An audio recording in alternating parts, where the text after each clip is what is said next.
Welcome to your midday NTD News. I'm Emily Ho. Hurricane Dorian is still battering the U.S. coast, for now churning offshore for northeast Florida. The state's residents are beginning to breathe a little easier, despite bracing for predicted storm surge flooding, while the Carolinas are on high alert. Dorian, currently classed as a Category 2, has weakened significantly from its Sunday peak, but those in its path are still facing a dangerous storm surge, heavy rain, and coastal erosion. We've been under mandatory evacuation for days. We look like we're going to take a big hit, and every track that we've seen since then has been more encouraging. But as the storm moves north, Georgia, the Carolinas, and southern Virginia have their guards up. Dorian is picking up speed and expanding despite lessened wind speeds after days of slowly marching up the coast. Storm surge is more prone to large hurricanes, so the threat of a very, very severe storm surge along the South Carolina coast is growing larger at this point. Dorian's center is expected to pass near the South Carolina coast by Thursday, while the possibility of the storm making landfall has not been ruled out. By Friday, heavy rains, wind, and flooding are projected to impact North Carolina and Virginia, but Dorian's center will move out towards the Atlantic Ocean by nightfall. Dorian may track close enough to bring rain and some wind to southeast New England before it quickly races towards parts of Nova Scotia and Newfoundland later in the weekend. Homes torn to timbers and vehicles tossed like toys, littering whole neighborhoods as rescue teams continue to fight flooding to try to save those still stranded in the northeastern Bahamas. Survivors waving to the helicopter as it passes by, marking the locations of the survivors. Aircraft were not able to land because the airport was underwater and debris everywhere. Already 7 people, including an 8-year-old boy, had been confirmed killed as the strongest storm ever to make landfall in the island nation moved toward the southeastern U.S. coast. More police and security forces are expected this morning to prevent violence and looting. 60,000 people may now need food relief. Some of those rescued were exhausted after spending all night clinging to their roofs or stuck in their attics. NTD News. Hong Kong Chief Executive Carrie Lam today announced the government will formally withdraw an extradition bill that has sparked months of protest. In a pre-recorded television message, Lam made the decision in response to concern from Hong Kong citizens. First, the government will formally withdraw the bill in order to fully allay public concerns. The bill, which would have allowed extraditions to mainland China, where courts are controlled by the Communist Party, triggered months of unrest. The protests against the bill began in March, but snowballed in June and have since evolved into a push for greater democracy. Withdrawing the bill is one of the protesters' 5 demands. Next comes setting up an independent inquiry to probe police brutality, withdrawing the characterization of protests as riots, releasing those arrested at protests, and implementing universal suffrage in Hong Kong. Protesters have also called for the release of those detained without charges, but Lam said this was unacceptable and refused the other demands. On dropping charges against protesters and rioters and shelving prosecutions, I have explained that this is contrary to the rule of law and is not acceptable. Lam made the announcement after a meeting with pro-Beijing lawmakers and cabinet members Wednesday afternoon. Months of protests have started to ripple through the economy, hurting some small businesses and the tourism industry. NTD News. Hong Kong pro-democracy lawmakers and activists denouncing Carrie Lam's decision to withdraw the extradition bill as too little, too late. Pro-democracy lawmaker Claudia Mo said the protesters are adamant that all their demands, including calls for direct elections, are fulfilled. The damage is done. The scars and wounds are still bleeding in Hong Kong. She thinks that she can use some garden hose to put out a hill fire. That's not going to be acceptable. Some lawmakers said the move should have come earlier. Michael Tian, a moderate pro-Beijing lawmaker, said withdrawal alone might have been enough to calm the protests in mid-June, but now it's not about the controversial bill anymore. I worry that the decision comes too late now because people have shifted their focus. Although withdrawing the bill is a step in the right direction, it does not guarantee the protests will stop, as there are still 4 demands left unanswered. From Taiwan, Hong Kong democracy activist Joshua Wong, a key figure in the ongoing protests, said the demonstrations would continue until all their demands were met. Our determination and courage to fight for freedom will still continue. When we experience the police brutality and the crackdown of human rights, we will have even stronger determination continue to fight for free election. Many are furious at the police brutality and number of arrests, 1,000 at the latest count, leaving a society deeply divided. The Hong Kong people won't accept this. Just yesterday, the police searched people on the bus. Why did they need to search everyone on the bus? Every day, the police are treating citizens violently. So even though the bill is withdrawn, many issues need to be resolved. But Carrie Lam didn't talk about those issues and only said the bill is withdrawn. So it's not very helpful to society. It is not clear if withdrawing the bill will help end the unrest. The real test will be how many people take to the streets next. NTD News. U.S. Secretary of Defense Mark Esper has signed off on $3.6 billion worth of Defense Department funds to build 175 more miles of wall along the U.S.-Mexico border. A Pentagon spokesperson said half the money will come from military projects in the U.S. and the rest will come from projects overseas. Pentagon Comptroller Elaine McCusk said the projects are not being canceled but deferred. In a letter from Esper to the Senate Armed Services Committee, Esper noted that President Donald Trump had issued a proclamation on February 15th declaring a national emergency on the southern border that requires armed forces. He added that the projects will deter illegal entry, channel migrants to ports of entry, and reduce the demand for Defense Department personnel where the barriers are built. Those units can then be reassigned to protect areas along the border where there is no wall. Construction on the new sections of the border wall is expected to begin in 135 days. And new video from the U.S. Coast Guard showing the boat that burned in Southern California early Monday morning, killing 34 passengers on board.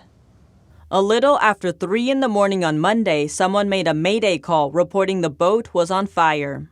Only 5 crew members who were awake and on the deck escaped alive. 20 passengers have been confirmed dead, while 14 are missing but believed to be on the sunken 75-foot tour boat called the Conception. On Tuesday, the U.S. Coast Guard announced the suspension of the search and rescue mission for the missing. We have suspended these search efforts due to no additional individuals having been witnessed entering the water. Our last aircraft overflight this morning has revealed that no additional signs of distress. Friends, family, and even strangers left flowers, candles, and flags on the docks of Truth Aquatics in Santa Barbara, a makeshift memorial for the victims. Truth Aquatics is the company that operated the Conception. The showdown in UK's Parliament continues.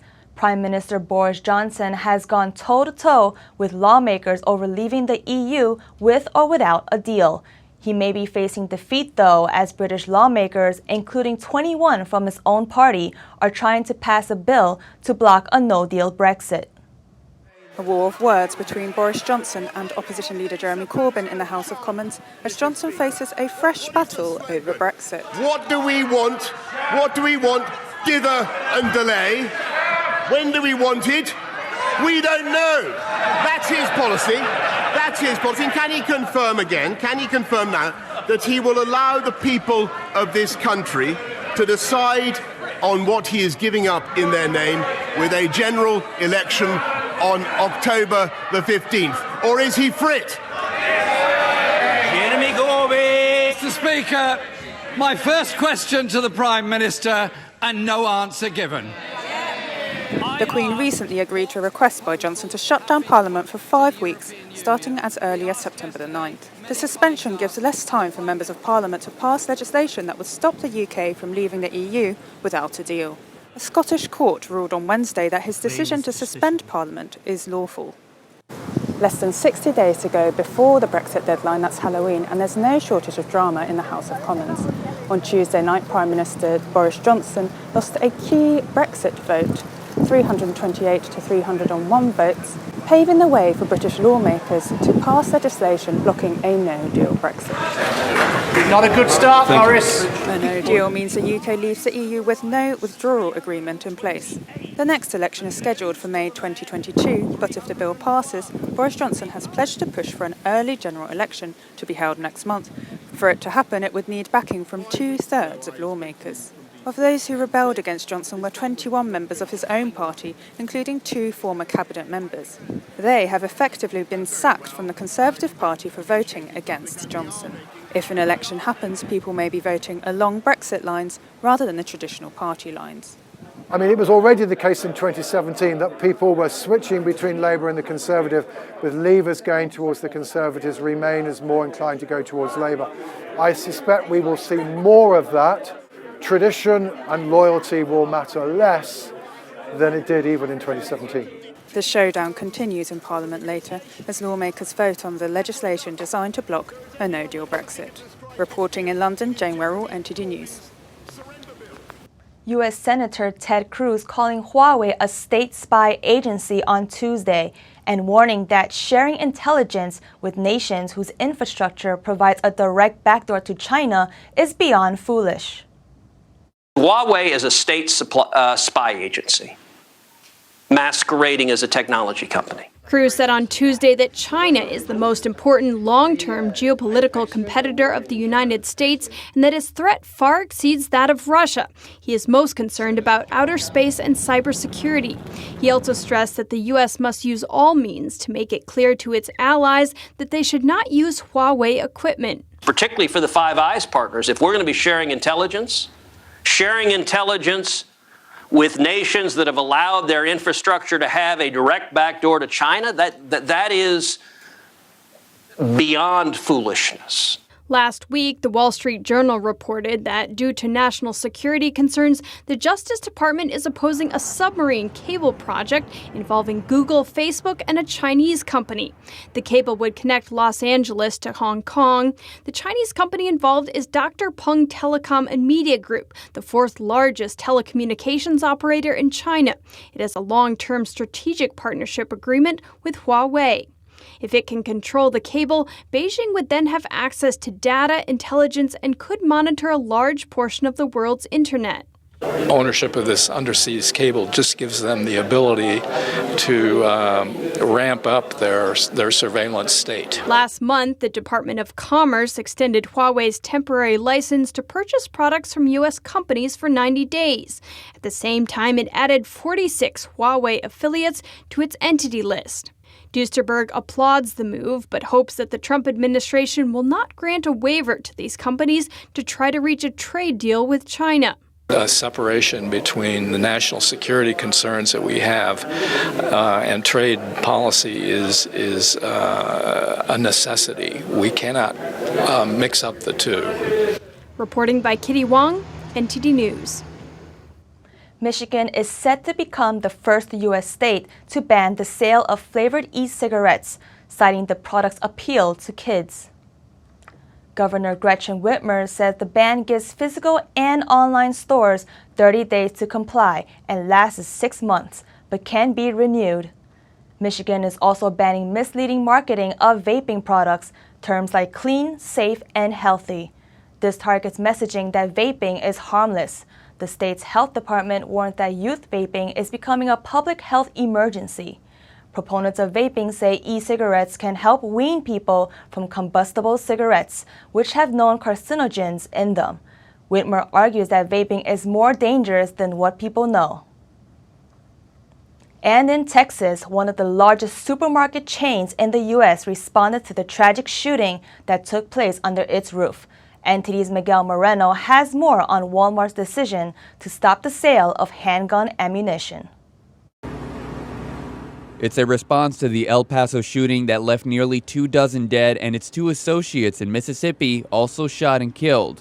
Walmart CEO stated that the supermarket will discontinue the sale of handgun ammunition, ammunition for military-style weapons, and lastly, stop selling handguns in Alaska, the last state it sold them in. We spoke with the executive director of Texas Gun Sense, who said that one of their concerns is easy access to firearms or ammunition. Walmart is ubiquitous across Texas, across the country, so it should have a significant impact on gun safety. The CEO also said he would encourage Congress and the president to consider what he called common sense measures, such as stronger background checks and removing weapons from those determined to pose an imminent risk or red flag laws. Switzer said her organization supports red flag laws or extreme risk protection orders, adding that they believe in responsible gun ownership. But those in opposition believe it'll be hard to determine who is and isn't at risk and could even lead to the violation of an individual's rights. Walmart also no longer wants customers to openly carry firearms in its stores. Miguel Moreno, NTD News. White House advisor Ivanka Trump in Colombia today, saying that women entrepreneurs are critical to the Latin American nation's future well-being.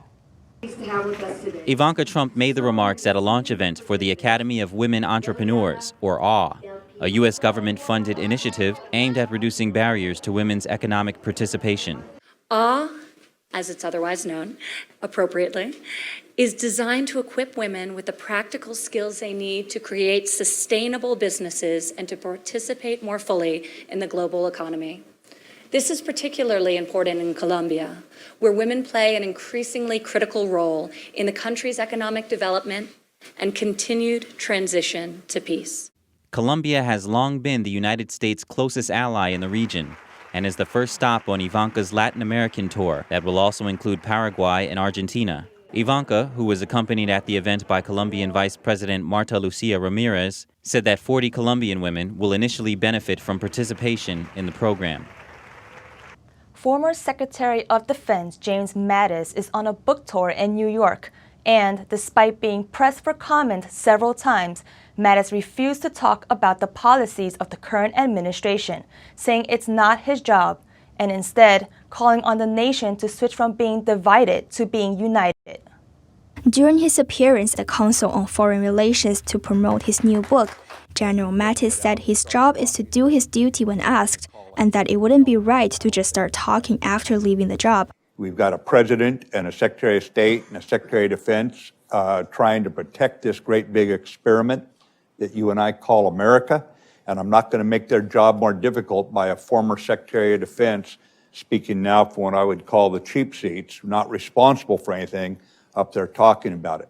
He said he will leave that debate and assessment to the American people.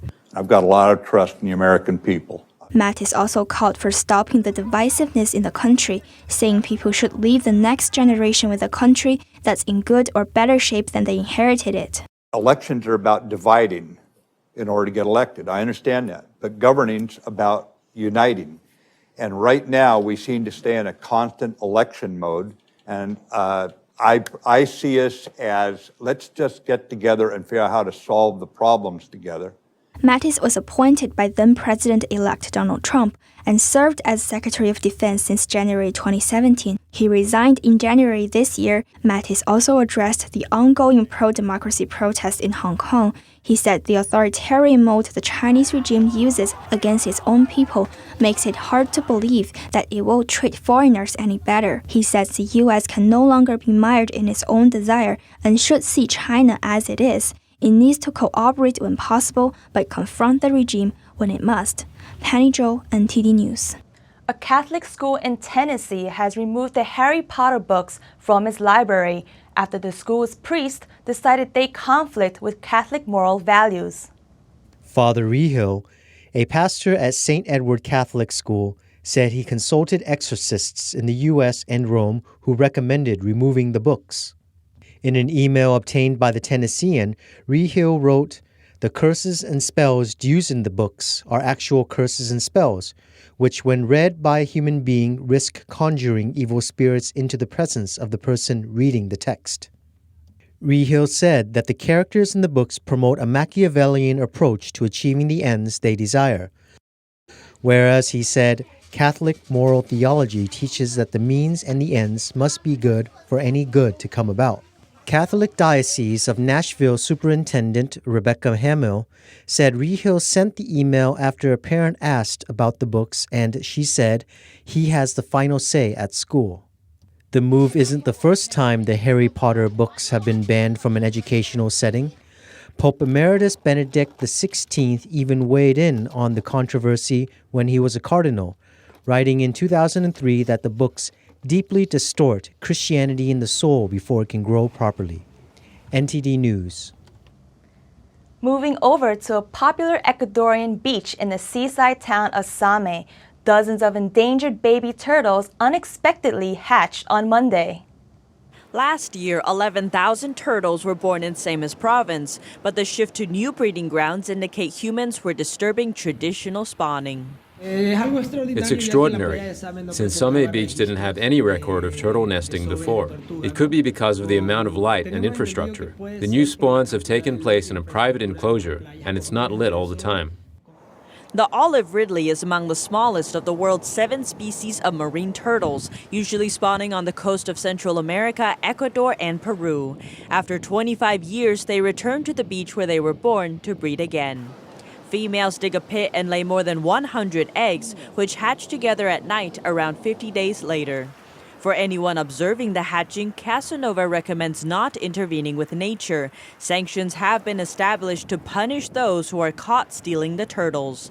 We have seen merchants taking the turtles and selling them in glasses of water. We have seen tourists who, when trying to help them, their bone structure is very fragile. They dig to help them but break their limbs, things like that. The local government cordoned off the areas where sea turtles were sighted on Same Beach. These little ones hatched on a beach volleyball court. NTD News. And that's all for today's NTD Midday News. Join us again this evening. I'm Emily Ho.